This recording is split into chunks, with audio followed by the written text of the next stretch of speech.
the last chapter is joy. In this chapter, three things happen. Boaz gets free, Boaz gets ready, Boaz gets married. First of all, Boaz gets free. So please now come to Ruth chapter 4, verses 1 to 8. Boaz gets free. Now Boaz went up to the gate and sat down there. And behold, the near kinsman of whom Boaz had spoken came by. So Boaz said, "Come aside, friend.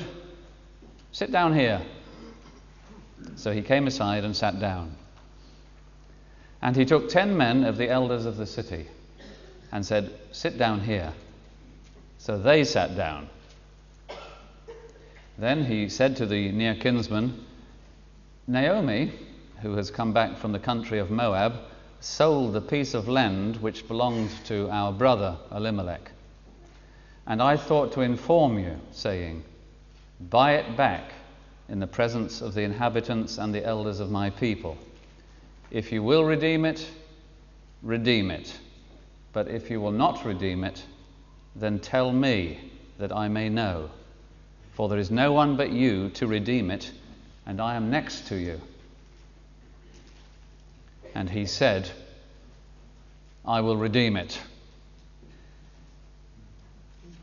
Then Boaz said, "On the day you buy the field from the hand of Naomi, you must also buy it from Ruth the Moabitess, the wife of the dead, to raise up the name of the dead on his inheritance." And the near kinsman said, "I cannot redeem it for myself, lest I ruin my own inheritance. You redeem my right of redemption for yourself, for I cannot redeem it." Now this was the custom in former times in Israel concerning redeeming and exchanging. To confirm anything, one man took off his sandal and gave it to the other, and this was an attestation in Israel. Therefore the near kinsman said to Boaz, "Buy it for yourself." So he took off his sandal. Well, that raises a question. Why was Boaz in such a hurry? It's harvest time after all. There's all this tremendous amount of work to do for all the threshing and all the winnowing, all the beating out of the corn and throwing it into the air, and all these workers to organize. Why is he in such a hurry? What would be your answer to that? What's your theory?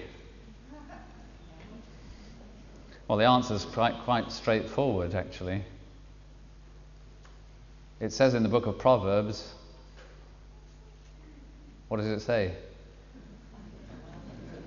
Who can find a virtuous wife? For her worth is far above rubies. And Ruth was a virtuous woman. And he's increasingly in love with her. And he really cannot wait. Virtuous woman. So he goes to the gate of the city. And if Providence didn't work here, the story would never have unfolded to its conclusion. What happened at the gate of the city? I'd like you to remember there were several gates, but there was one principal gate. And that gate would be particularly large and particularly shady, and that's where the city council would sit down, and that's often where it was like a sort of minor law court as well. But that's the principal gate of the city, and he sits down there and waits. And wonder of wonders, ladies and gentlemen, guess who comes by? This nearest relative. Why do you think he chose to come to town on that day? Why do you think he came through that gate? He knew nothing about what was going on. He doesn't seem even to have known about Naomi and the field and Ruth or anything. Why do you think it happened then that Boaz sits down in the gate and this man comes by? I remember reading in a Spurgeon sermon. Spurgeon, by the way, was a preacher in the 19th century in England, in London, a Reformed and Baptist preacher. He said he had a massive problem. He doesn't tell us in the sermon what it was, and we're left guessing. But he said there was only one man in the whole of London who could give him the answer. But this man could not be found. And Spurgeon was left with this massive problem. But he had occasion to preach in the north end of London one evening, and he was travelling back in his horse and carriage, and for some reason the person who was leading the horse and carriage, the coachman, made a mistake and went up the wrong street. And Spurgeon banged on the window and said, "You're going up the wrong street, you're going up the wrong street." But he soon stopped banging. Do you know why? Because walking down the street was the very man who had the answer to his problem. And Spurgeon says in his sermon, coincidences. It's a fine word for boys to play with. There are no coincidences. There's no such thing as Lady Luck. Have you ever heard of Lady Luck? She never existed. But there is providence. And Boaz is sitting in the gate, and the one man he needs to see, the one man who has a prior right on the land and on Ruth, actually comes past at that moment. What was his name? Scripture never records it. That man is going to refuse his right to the field and refuse his right to Ruth, and he's going to pass out of history, and we will never, ever know his name. So actually it's quite amusing in the original language. Verse 1, now Boaz went up to the gate and so on. So Boaz said, "Come aside, friend," it says here. That's a little bit charitable. Actually it says in the Hebrew, "Come aside, so-and-so."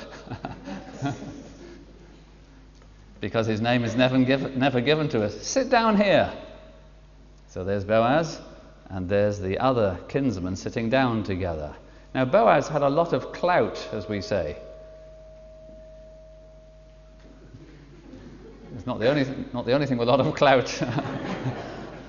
Boaz had a lot of influence. Some people believe that he was a magistrate in the city. Remember that he was the grandson of a prince, and he was almost certainly very well placed in the city. He does act with a lot of authority here, doesn't he? Besides, he's a very rich man. So before long, he's got the 10 of the elders of the city also sitting down, and there's a sort of court taking place now. As you know, a normal synagogue service can't be held without 10 men being present, so that's the quorum. And here he's got 10 elders of the city sitting down, because something legal is going to take place, and it's got to be properly witnessed. So he starts talking to the other person, the nearer relative, about what's been going on. Naomi went to Moab. The field was mortgaged, sold, if you like. It's going to come back to the family, of course, on the 50th year, but in the meantime it's in somebody else's hands. You have a right to buy back that field, so it goes back into Naomi's hands. You're the nearest relative. Do you want to buy back that field? Of course, Boaz could have kept the whole thing a secret, couldn't he? We mentioned that point this morning. But he's fair and he's open. So he's found the other nearer relative. He's saying, you have a right to the field. Do you want to redeem it? Do you want to buy it back? And presumably that would have some advantage for this man as well.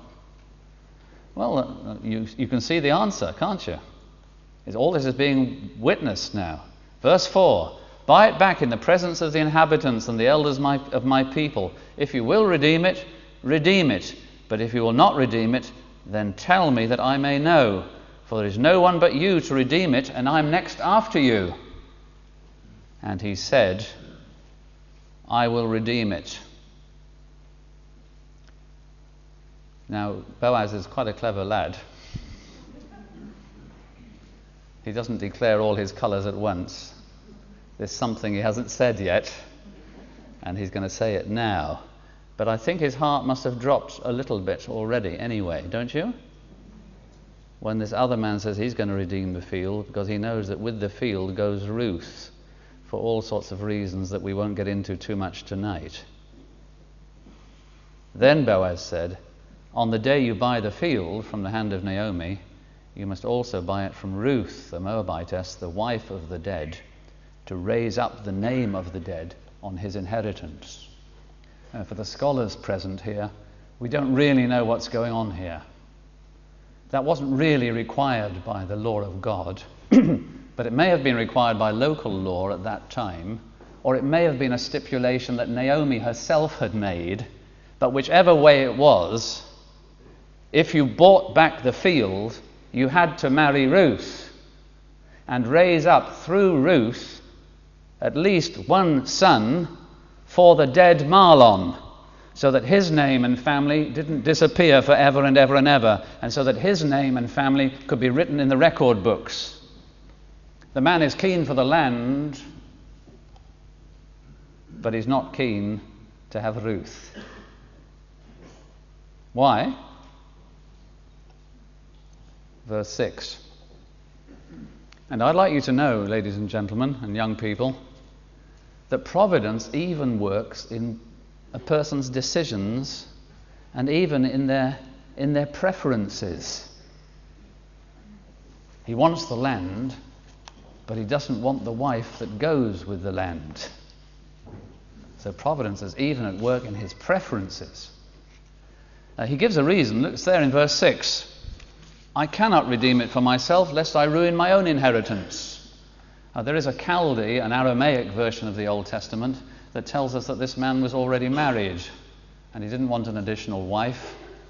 Perhaps he wasn't sure he'd have many children, and he didn't want to ruin the fact that his own name would continue, because it would be Mahlon's family that would continue if they only had one child. Maybe that was the reason. We don't know the reason, but he thinks that if he marries Ruth, it will spoil everything for his own family. So he says no. How do you think Boaz felt? We'll come back to that point in a minute. But if you're in love with somebody, and most fellas don't really know when they are, because men are brain damaged. But if you set your heart on somebody, that you know that somebody else could pip you to the post, and then they don't, you must have wonderful emotions at that moment. So the right of having the field, the land, and the right of having Ruth is fairly, openly, legitimately, legally, publicly, honorably handed over now to Boaz. And the poor fellow who's gone away now, he's lost a good bargain, hasn't he? But Boaz is very, very thankful that the way is clear for him. Of course, if you buy a house in the United Kingdom, I don't know how your practices work in South Africa, if you buy a house in the United Kingdom, you have to go through a conveyance. For some reason, solicitors spend weeks and weeks and weeks drawing up these documents, even though sometimes the two solicitors are working in the same office. And then there's a lot of money to pay, and there's a lot of legalities and searches and all sorts of things that go on. It's a real business. That society that we're talking about here wasn't like that. Land is handed over by a public ceremony, which is properly, legally witnessed. That's why the 10 elders are there, and that's why the city inhabitants are listening in. You would have done the same. If you see 2 people sitting there and 10 other people sitting in a semicircle, you're wondering what's going on, and you would have done the same. You would have stood there as well to listen in what was happening. And so everybody knows that there's a legal conveyance of this land and Ruth over to Boaz. And a covenant has a covenant sign. And in this society, you renounce, you give up your right to walk on that land or to set your foot on that land. And you hand over your right to walk on that land and to set foot on that land by taking off your sandal and symbolically handing it over to the other fellow. I assume he gives it back, otherwise you go limping home.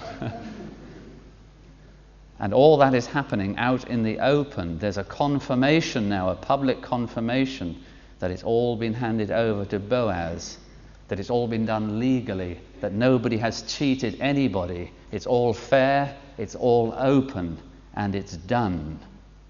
And Boaz has come by the field, and legally he may now marry Ruth. Ladies and gentlemen, there's a science called exegesis. Exegesis is discovering the intended meaning of the text.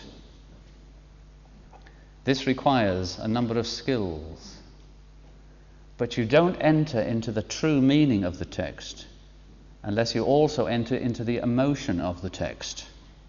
And that is something which is often forgotten in Bible interpretation. Have you ever been in a situation and you wonder, humanly speaking, how it will turn out? And you know that a tremendous amount depends on this. There's all the emotion of the unexpected, the suspense, the wonderment, your heart's beating a little faster. Sometimes you're perplexed, sometimes you go a little bit giddy. You're wondering how things will turn out. And then it turns out well. And you have a completely different set of emotions. We should try to enter into that a little bit as we read this sort of story and try and enter into what really Boaz was going through at this time. I remember being in conflict when we were in Switzerland. Our church entered into conflict with our association over a doctrinal matter. I knew that if the association had its way, I would be removed as the pastor from the church, and all hope of ever establishing a Reformed Baptist church in the French-speaking world would be gone. I also knew that most of the Christians in the church were so young in the faith that they wouldn't be able to understand the issues. I also knew that the representatives of the said association were coming to visit us and coming to a church meeting. I knew that my future and the future of this Church of Jesus Christ all depended on the outcome of that meeting, and that the people present were not in a position to understand the theological issues. I can't forget, not even all these years later, the emotion I felt as I went into that meeting and as that meeting proceeded. I gave my theological viewpoint, and 4 other men gave an opposing one. I knew that, humanly speaking, it was all lost. But you know what happened? One of those men then told a lie. And because of the information which our members already had, they knew it was a lie. And you know what happened next? Amazingly, another man told a lie. And because of the information our members had, they knew it was a lie. They didn't understand the theological issues, but they understood a lie. Was that God's providence? Something as wicked as that? And do you know what happened after that? The meeting ended, and they stood outside the church entrance interviewing each person as they came out, trying to get them to sack me. And they thought, that's not fair play. And so everything worked out. I had my job, and the church was able to continue without the influence of these people, and the whole situation was rescued. And I can't forget the emotion that I felt at that moment either. Have you been through something like that? Where so much depends on so little, and you just wonder, humanly speaking, what will happen? Your whole future is at stake, and then suddenly it's all right. That's how Boaz felt. And if you can feel that, you're entering into something of the spirit of Ruth. So Boaz gets free to marry Ruth. Now then, Boaz gets ready. Look with me now at verses 9 to 12.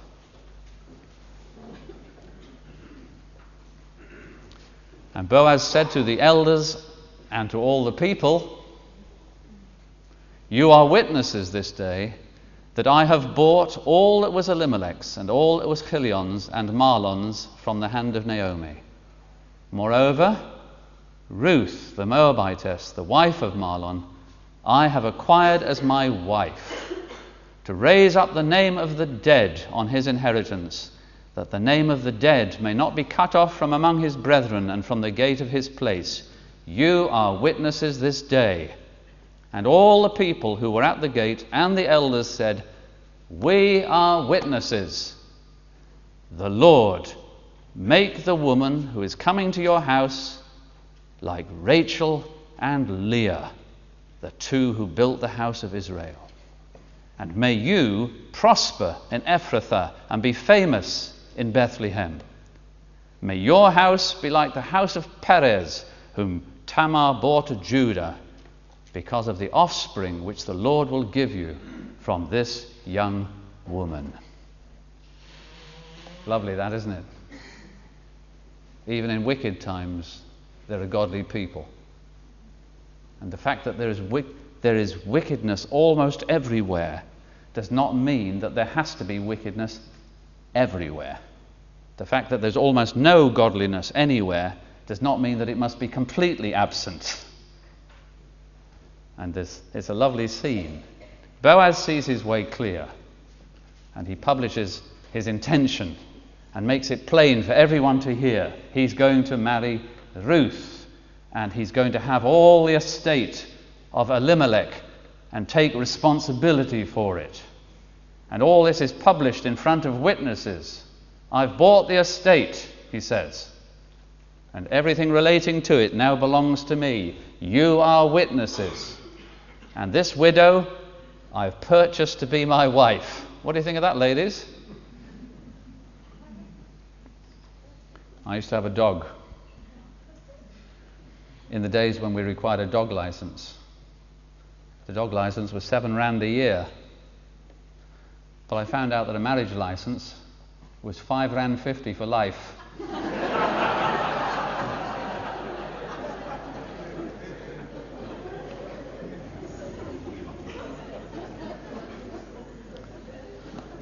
But that's not what's going on here. It's simply because of the laws and customs of the time that he's now going to raise up, at least the first child will be raised up in Mahlon's name, and Ruth will be his wife, and the property of Elimelech will be bought from whoever's got it at the moment, and it will be legally his before the Jubilee comes round. And Mahlon's name will be perpetuated, and by way of reward, Boaz's name will be perpetuated. Because God did Boaz the honor of bringing him into the genealogy, the ancestry of the Messiah. And the other kinsman, his name is just buried in oblivion, isn't it? But Boaz's name lives on. And Boaz is the Redeemer. Do you remember the question we had last night? Is Boaz a type of Christ? No. But he is a picture in some respects of Christ. Boaz had compassion. That triggers off, doesn't it?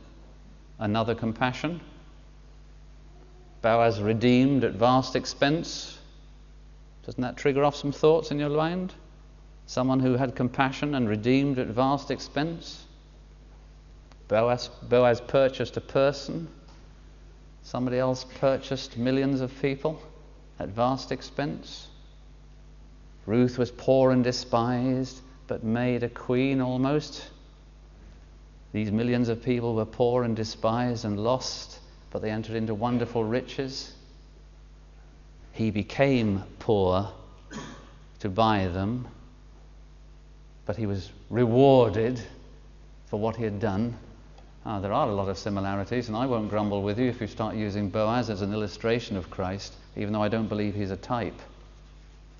Boaz gets ready. So he makes a public declaration of his marriage. And I love it. He's a rich fella. He's a toff. But he's not ashamed of poor Ruth, the Moabitess. So not only the elders, but all the city know. And isn't it lovely what happens from verses 11 onwards? Did you notice that? All this prayer. These weren't just sort of good wishes thrown into the sky, I believe. I believe that these were genuine prayers which were expressed by the people as they saw that this marriage was going to take place. Look at verse 11. They pray for Ruth. The Lord make the woman who is coming to your house like Rachel and Leah, the two who built the house of Israel. Here's a question, because we should always ask questions about the Word of God. Why didn't they say, the Lord make the woman who is coming to your house like Sarah and Rebekah?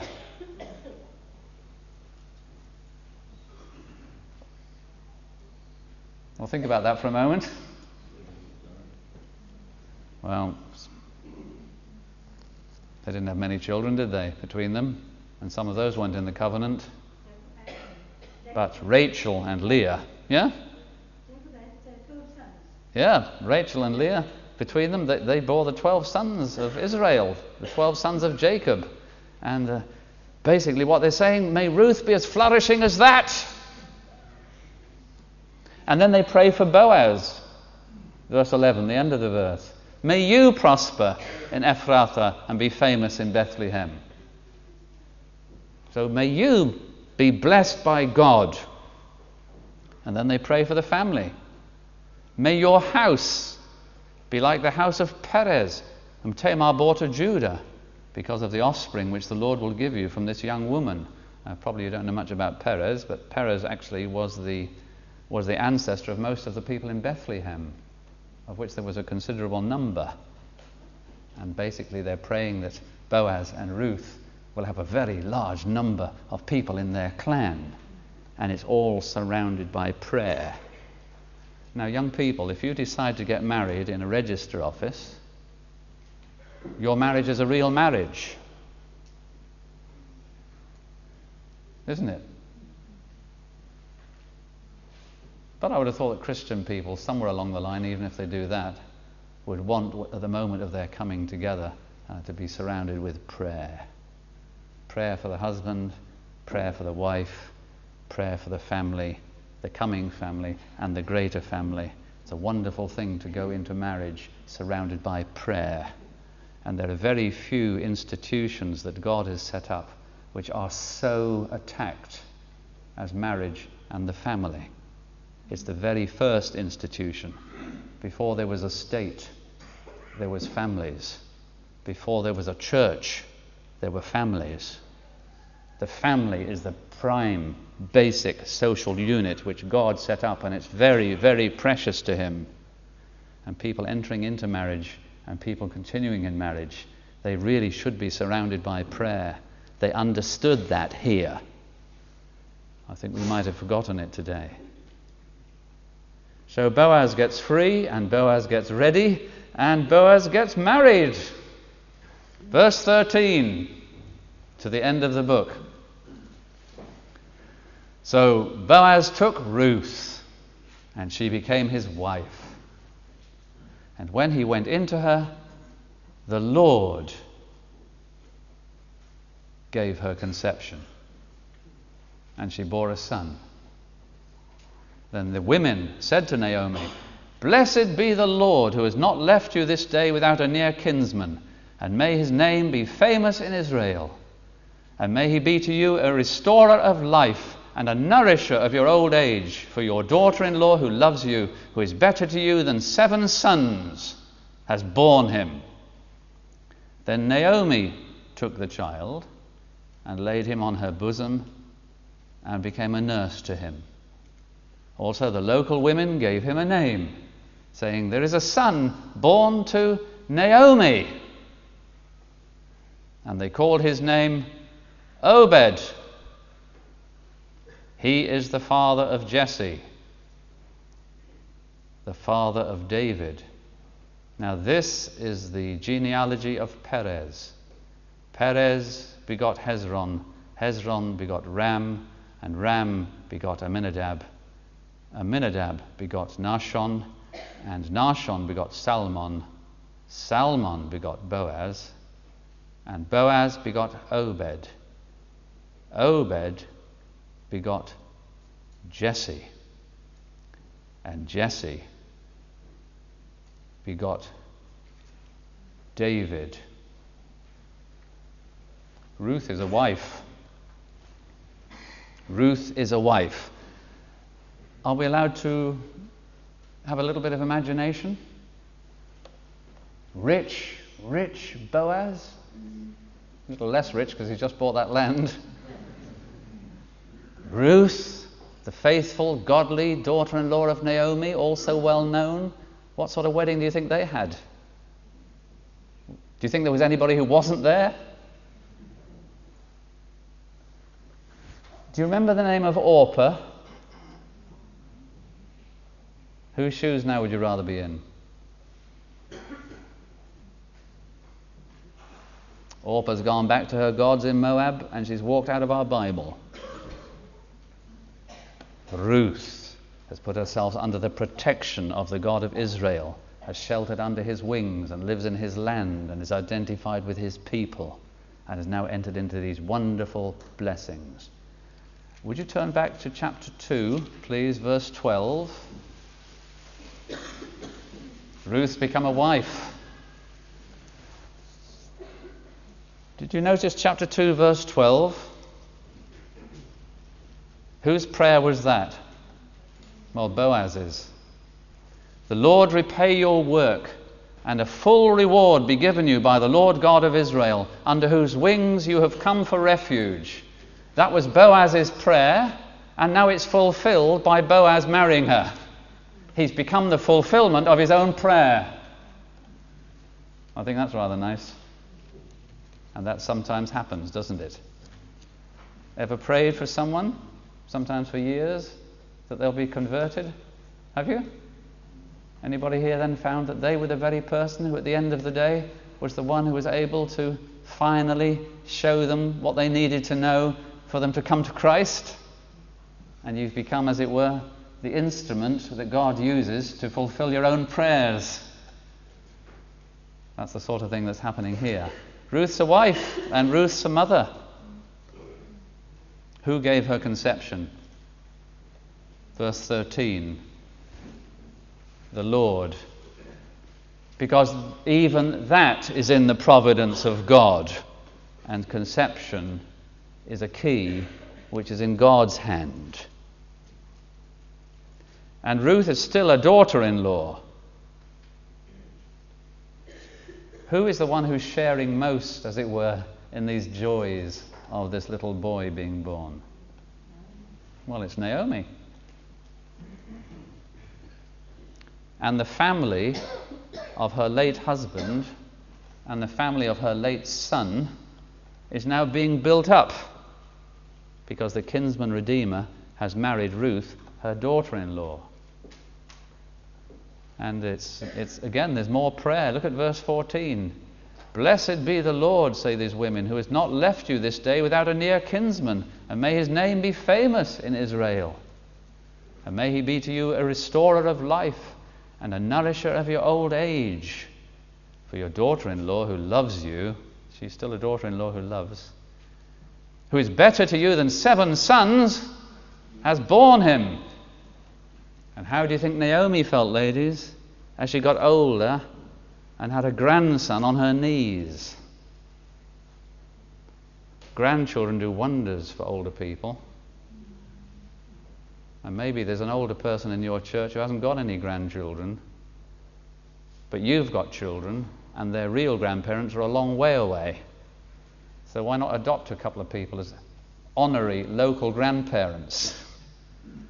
And give to some older people some of the joys of being grandparents, because young children do something wonderful for older people, because older people do something wonderful for young children, don't they? I had 2 grandmothers. Both my grandfathers had died before I was born. I had 2 grandmothers.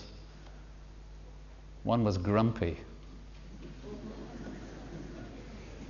I don't actually think she had much influence on my life, except that she told me that it's a pretty negative thing to be grumpy. And one wasn't usually grumpy, though there were occasions, but she was kind and gentle and spoke freely about the things of God. And I find that even now that she's been an influence on my life. And here's Naomi with a grandchild sitting on her knees and playing with her. And she's hearing the word that she's been longing to hear all these years. I don't know what it is in your language. Grandma? Where we are, it's nine, or nan, or mamgi, or some other word like that, or nana, or nanny. But that's what she's been longing to hear, and now she's hearing it. Can you imagine how she goes down the market? This is my grandson. And the women give him a name. Did you notice that? It's a bit unusual, isn't it? But every word counts in Scripture. Verse 17. The local women gave him a name, saying, there's a son born to Naomi. That's a strange thing to say, but that's the way they saw it. And they called his name Obed, which means a servant. Because I think they hoped that that's what he would be. Because that's the greatest thing any child can be, isn't it? So the child is nursed by the grandmother. And Ruth, who is a wife and a mother and a daughter-in-law, Ruth is an ancestress of David and therefore of Christ. And I think this is wonderful. Boaz was half Gentile because his mother was Rahab. Ruth is all Gentile. In David, there is Gentile blood. He who is the king of Israel. This is the King of the Jews, it said on the cross.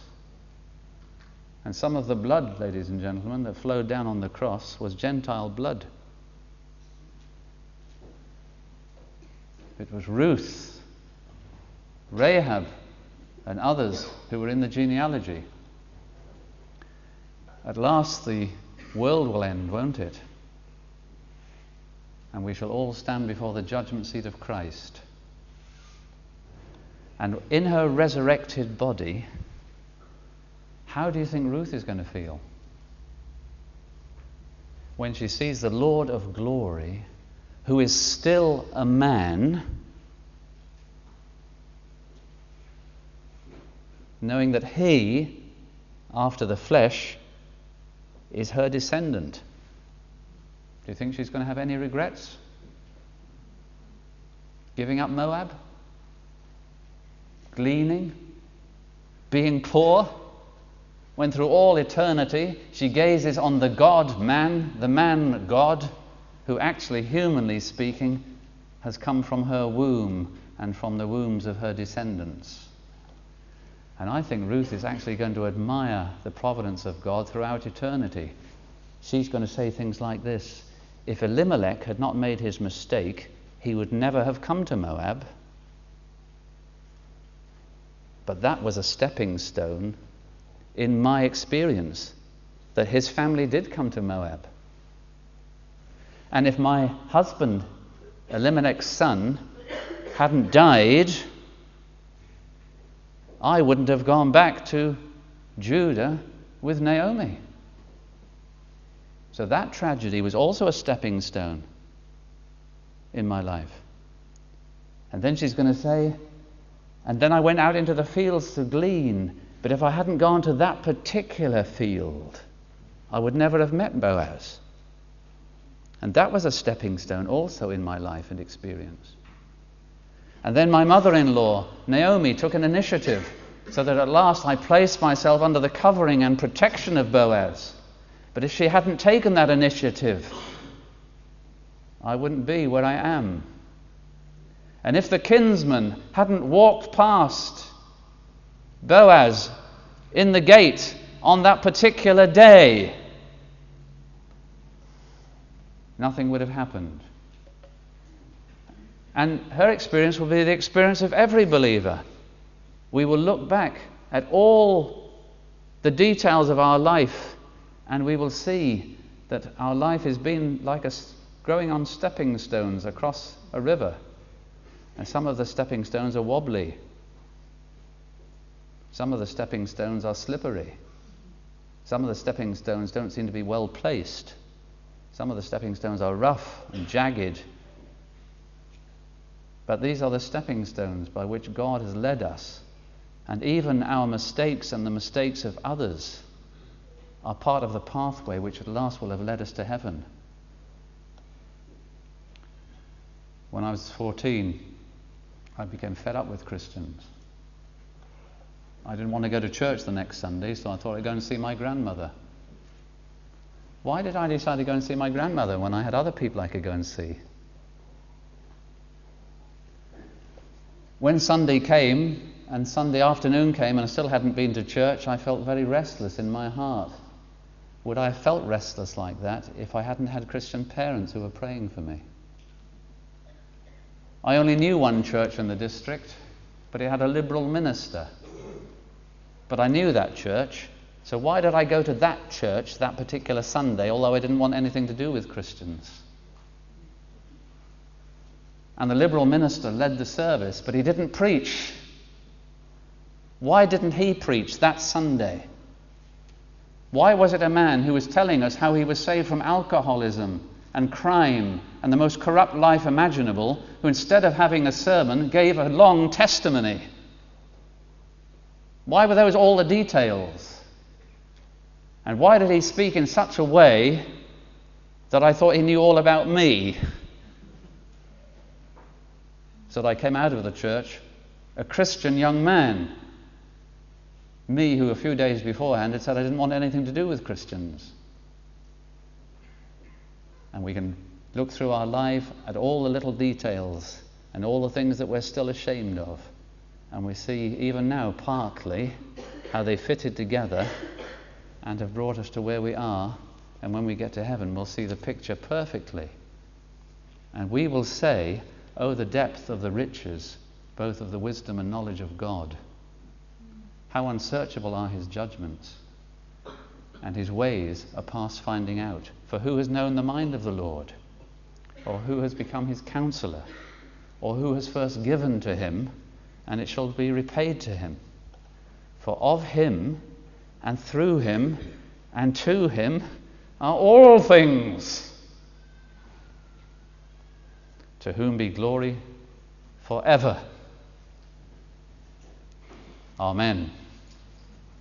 Will you please turn to hymn 44, but we're not going to sing it just yet.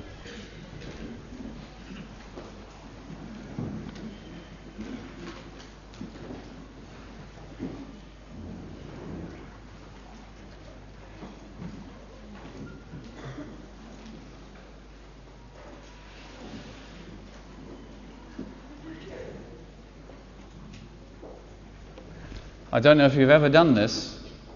I don't know if you've ever read a hymn together before you sing it, all the way through. Have you ever done that? Well, let's do it now. Would you like to read out loud with me, hymn 44? And when we've read the whole hymn, then we'll sing it. Because I want you to see that providence and grace and providence weave together in a way so that at last you can't distinguish them. Would you read it with me? 44. 'Twas fixed in God's eternal mind, when his dear sons should mercy find. From everlasting he decreed, when every good should be received. Determined was the manner how eternal favours he'd bestow. Yes, he decreed the very place where he would show triumphant grace. Also the means were fixed upon, through which his sovereign love should run. So time and place and means and mode were all determined by our God. Vast were the settlements of grace on millions of the human race, and every favour richly given flows from the high decree of heaven. In every mercy full and free, a sovereign God I wish to see how grace, free grace, has reigned in every blessing he ordained. Yes, dearest Lord, 'tis my desire thy wise appointments to admire, and trace the footsteps of my God through every path in Zion's road. Now let's sing it.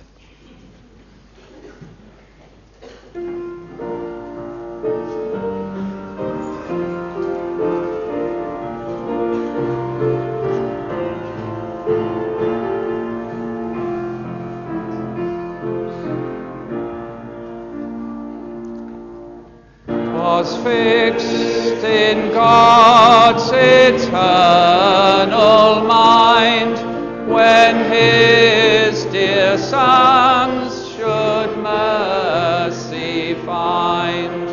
From everlasting he decreed when every good should be received.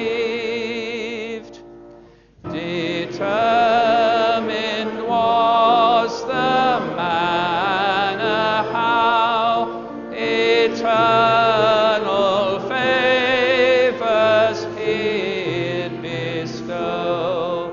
Yes, he decreed the very place where he would show triumphant grace. Also the means were fixed upon through which his sovereign love should run. So time and place and means and mode were all determined by our God. Vast were the